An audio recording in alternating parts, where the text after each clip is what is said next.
Breaking news! They are cracking down on illicit activity in the French Quarter and Bourbon Street in New Orleans. Efforts are ramping up to crack down on illicit activities in the French Quarter. Sweeps of Bourbon and surrounding streets have gained new momentum with the Super Bowl about 6 months away. David Jones is live in the French Quarter tonight to explain. French Quarter businesses and residents I spoke with today say this is about more than just putting on a good face for visitors to the city for next year's Super Bowl. They say these sweeps are needed and they hope any changes that come from them will last well beyond February. I believe that what's happening is the city and the state are trying to re-establish law and order. But once we've re-established that and people understand that there are laws to be abided by when you come down to the French Quarter. Last November, Fox 8 reported on a warning from the New Orleans Firefighters Association. Fire trucks responding to scenes had been hindered by illegally parked vehicles.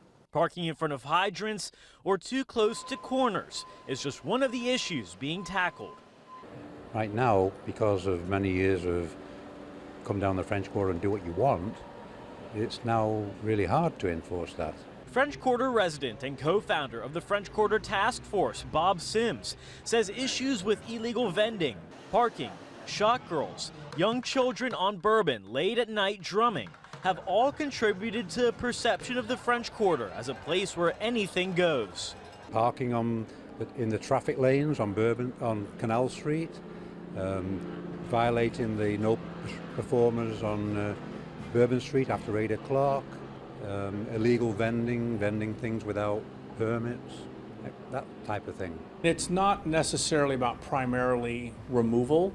It's about education. It may be about removal depending what the offense is, but it's about education. Christian Pendleton is the general manager of Brennan's. He's also chair of the security committee of the French Quarter Management District. There are laws and codes that are on the books for a reason, and that they are so that the people that live in the French Quarter, the people that work in the French Quarter, and of course the visitors can have the best possible experience. And there is an argument to be made that some of that is part of the culture of New Orleans. I guess the question is how much. Multiple agencies are involved, from NOPD to the city's health department to safety and permits and the LSP's Troop NOLA. The plan, Pendleton says, is to educate the public on what's not allowed under city ordinance.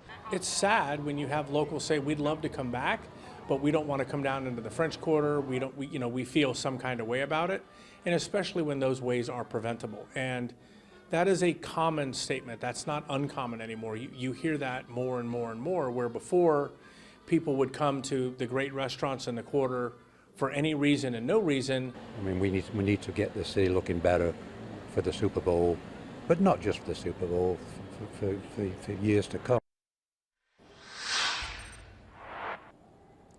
The first of these larger multi-agency sweeps took place here in the French Quarter on Wednesday night. There's another one scheduled for tomorrow evening as well. The goal really being, though, to educate the public on laws that are already on the books. For now, reporting live in the French Quarter, David Jones, Fox 8, Local First.